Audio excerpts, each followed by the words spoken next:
Et si on parlait de rythme en photographie? Le rythme est une notion bien connue dans de nombreux domaines. Nous le connaissons essentiellement lié au temps. On parle de rythme des saisons, des marées, de celui des phrases, des temps en musique.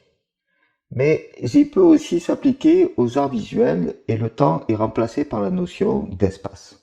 En photographie, on nomme donc rythme toute répétition régulière d'un élément ou d'un motif sur une image.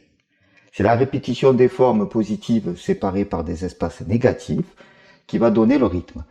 Nous allons essayer de mieux le comprendre pour savoir ce qu'il peut apporter en termes de composition.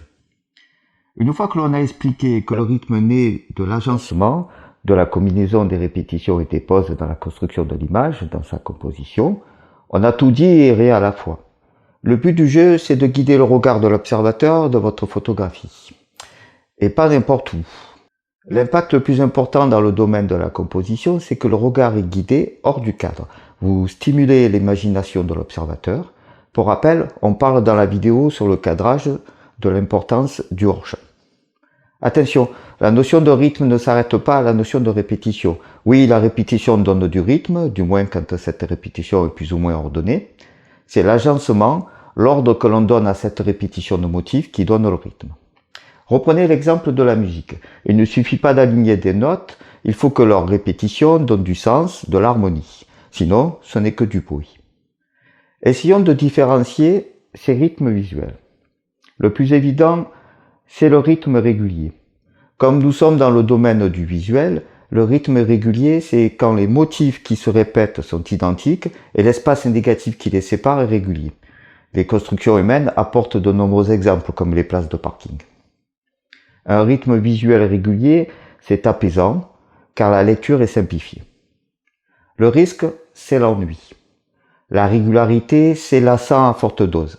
Pour éviter d'irriter par une trop grande régularité, il faut casser celle-ci. On casse le rythme. Toujours dans la comparaison avec le rythme musical, c'est le rythme syncopé du jazz.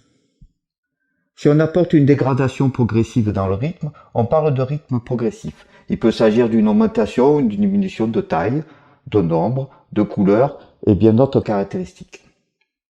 L'idée, c'est d'avoir un changement constant dans le motif qui se répète. Dans la nature, l'exemple, ce sont les ronds dans l'eau. Dans les constructions humaines, les arcades. Le rythme peut naître de l'alternance, de la répétition, de deux ou plusieurs éléments qui sont utilisés de façon interchangeable. Pour cela, on peut ajouter un second motif, ou bien introduire un changement dans le placement ou la nature du motif, et également de changer les espaces entre le motif. Lorsque le rythme est fait de courbes comme les collines, les vagues, nous sommes dans le mouvement. Ce sont des formes courbes qui ont le plus d'impact dans le rythme. Nous sommes dans le domaine de la souplesse, de la beauté.